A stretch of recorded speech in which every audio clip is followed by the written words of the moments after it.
पापा जल्दी वापस आना, हम आपका इंतजार कर रहे हैं। एक 11 साल की बच्ची यह बात अपने पापा से कह रही है जब उसके पापा आधी रात के समय अचानक हड़बड़ी में किसी विशेष काम के लिए बाहर जा रहे हैं। उसका छोटा सा भाई पीछे से अपनी मां का हाथ पकड़ के खड़ा है और बाय बाय कर रहा था।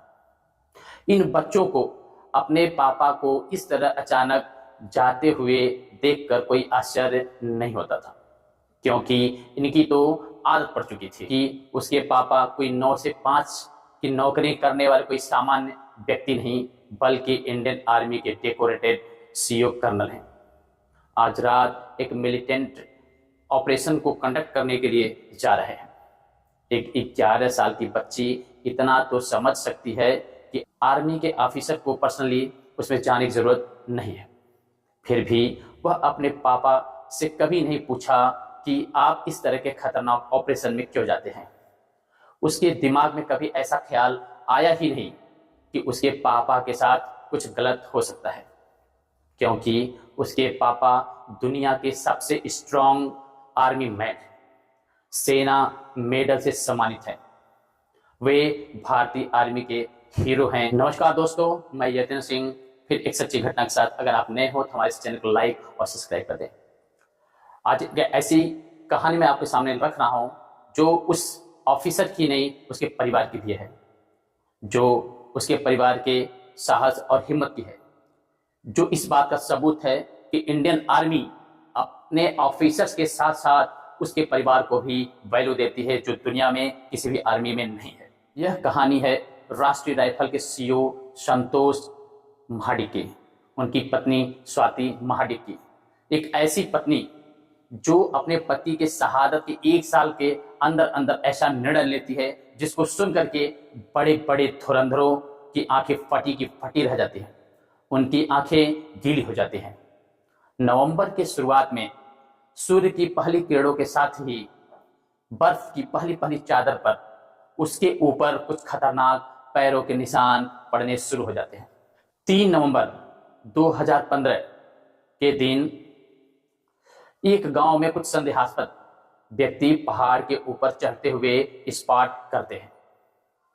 ये गांव 41 राष्ट्रीय राइफल के अधिकार क्षेत्र में आता है, जिसके कर्नल संतोष महाडिक होते हैं। 57 राष्ट्रीय राइफल का जो हेडक्वार्टर होता है, वहां से एक सूचना मिलती है संतोष महाडिक को कि कुछ लोग पहाड़ पर चढ़ रहे हैं जो अजीब से दिखाई दे रहे हैं। वे सामान्य व्यक्ति की तरह नहीं है। इनके जूते, इनके कंबल, इनके बैग अजीब ढंग से दिखाई दे रहे थे। जैसे ही संतोष महाडिक की यूनिट को यह मैसेज मिलता है, कर्नल संतोष महाडिक अपनी टीम को अलग अलग वेंटेज पॉइंट पर सेट कर देते हैं। संतोष महाडिक की टीम 3 दिनों तक लगातार बिना खाए पिए पेट्रोलिंग और सर्चिंग करती है, लेकिन वे आतंकवादी उनके हाथ नहीं लगते हैं। इनके बाद स्थिति और खराब हो जाती है जब बर्फ और तीव्रता के साथ पड़ने लगती है, जो कई फीट मोटी चादर के रूप में परिवर्तित हो जाती है। 2 दिन बाद 2015 को कुरनार गांव में एक अज्ञात डेड बॉडी पड़ी हुई है, ऐसी सूचना कर्नल संतोष महाडिक को मिलती है। यह सूचना लोकल सिविल के लोग जब संतोष महाडिक को देते हैं तो वह तुरंत उस स्थिति का जायजा लेने के लिए वहां पहुंचते हैं। जब उसको देखते हैं और उसके पैर को बड़ी सूक्ष्मता के साथ निहारते हैं तो उनको पता लगता है कि इसके पैर में गैंग्रीन हो गया था। गैंग्रीन एक ऐसा इन्फेक्शन होता है कि जो बर्फ के कारण होता है और वो सड़ने लगता है। जब उस व्यक्ति से चला नहीं जा रहा था तो उसके साथ और जो आतंकवादी थे उसको वहीं पर छोड़ करके आगे बढ़ जाते हैं। 15 नवंबर 2015 आते आते 41 राइफल्स के जवानों को लगभग 1 सप्ताह हो जाते हैं, लेकिन इनको आतंकवादियों का कोई सुराग नहीं मिलता। इनके साथ जैसे 41 राष्ट्रीय राइफल की टीम लोकेशन से हेडक्वार्टर वापस आती है, वैसे ही अगली यूनिट उस लोकेशन पर सर्च करने के लिए पहुंच जाती है और सर्च ऑपरेशन को आगे बढ़ाया जाता है। अगले दिन 16 नवंबर को जब यह तभी अचानक इनके ऊपर भीषण गोलीबारी शुरू हो जाती है। राइफल मैन मोहम्मद के पैर में गोली लगती है और वे घायल होकर नीचे गिर जाते हैं। पूरी की पूरी टीम एक्शन मोड में आ जाती है, लेकिन उनके ऊपर दो अलग दिशाओं से फायरिंग हो रही थी। पूरा जंगल क्लैशनिकोव की आवाज से गूंज उठा था। उसी समय कुपवाड़ा में कर्नल महाडिक लोगों के साथ बातें कर रहे थे, जिसका मतलब था कि लोगों में सद्भावना पैदा करना। तभी उनके फोन पर एक मैसेज आता है कि सुराया के जंगल में आतंकवादियों के साथ मुठभेड़ शुरू हो चुकी है। वे तुरंत वहां से निकलते हैं और उनके साथ कुछ जम्मू कश्मीर के स्पेशल फोर्स के सिपाही होते हैं और उनके कुछ कमांडोज।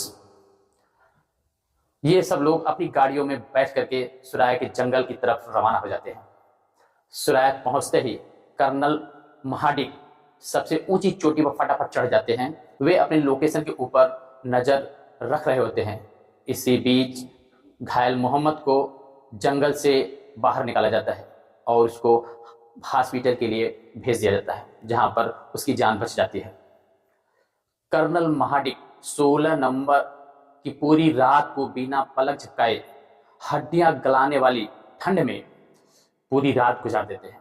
वे एक जवान की तरह सिस्टम को ऑपरेट कर रहे थे। उनके अंदर ऐसी स्थिति को सहन करने की आदत थी, क्योंकि वे एक कमांडो थे। पैरा एसएफ में वो पहले से रह चुके थे। 2003 में उनको अपने साहस और शौर्य के लिए सेना मेडल से सम्मानित किया जा चुका था। नई ऊर्जा के साथ अभी ऑपरेशन आगे बढ़ ही रहा होता है कि महाडिक के फोन पर एक सूचना आती है। यह कॉल भी कर्नल महाडिक के एक लोकल इन्फॉर्मर की थी कि एक आतंकवादी गांव में आकर के लोगों से खाना मांग रहा है। कर्नल महाडिक इस इंफॉर्मेशन में बिना शक किए एक क्षण भी बर्बाद नहीं करते और उस जगह के लिए रवाना हो जाते हैं। मनीगा पहुंच करके वे अपने सोर्स से मिलते हैं। तब उन्हें पता चलता है कि आतंकी खाना लेने के बाद वापस ऊपर जंगल की तरफ जा चुका है और उसके साथ 2 लोग और हैं। कर्नल महाडिक अपने साथ मौजूद 14 जवानों को 2-2 टुकड़ियों में बांट देते हैं और 7-7 का ग्रुप बना करके अलग अलग दिशाओं में सर्च करने के लिए भेज देते हैं।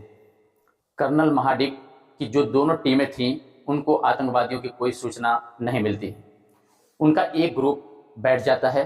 तभी उनका एक जवान पानी की बोतल निकालता है और जैसे पानी का पहला घूंट मुंह में डाला ही था कि उसकी नजर सामने पड़े हुए एक पत्थर पर पड़ती है।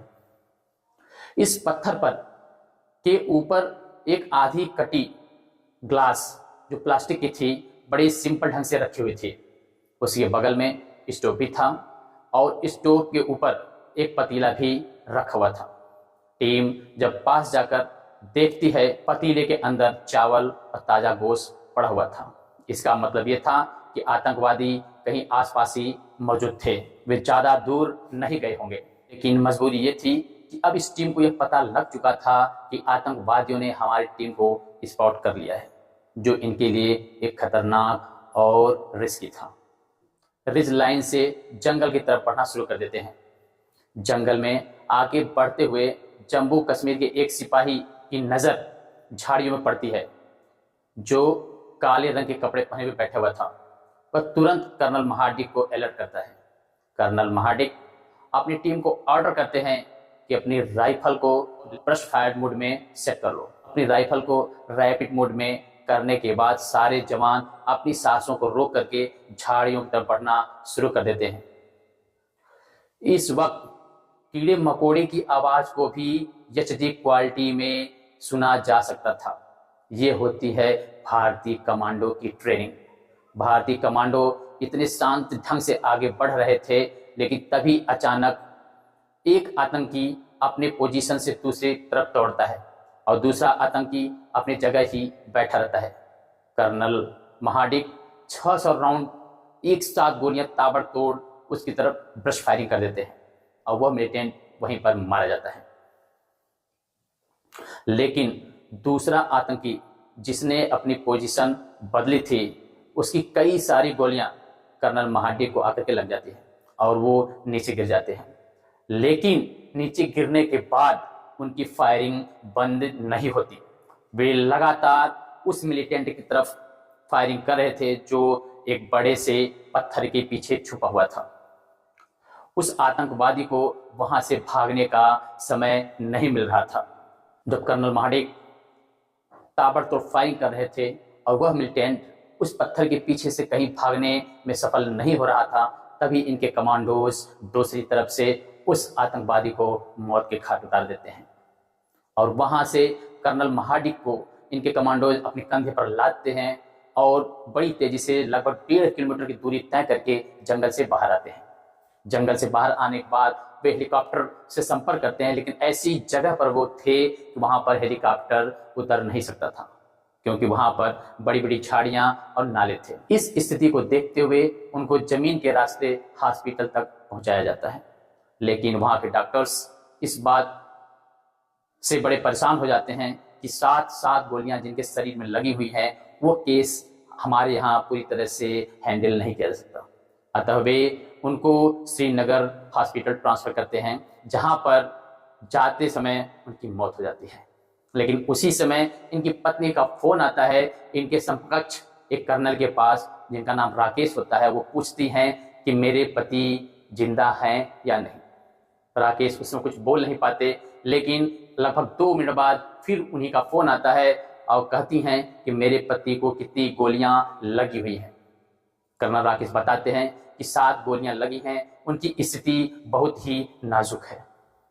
वो फोन तुरंत काट देती हैं और कुछ देर बाद उनको ये सूचना मिलती है कि उनके पति वीर गति को प्राप्त हो चुके, वो शहीद हो गए। वही औरत लगातार अपने पति के शहादत के 1 साल के अंदर इतनी मेहनत करती है कि खुद आर्मी ज्वाइन करती है और अब वो स्वाति महाडिक नहीं बल्कि लेफ्टिनेंट स्वाति महाडिक है।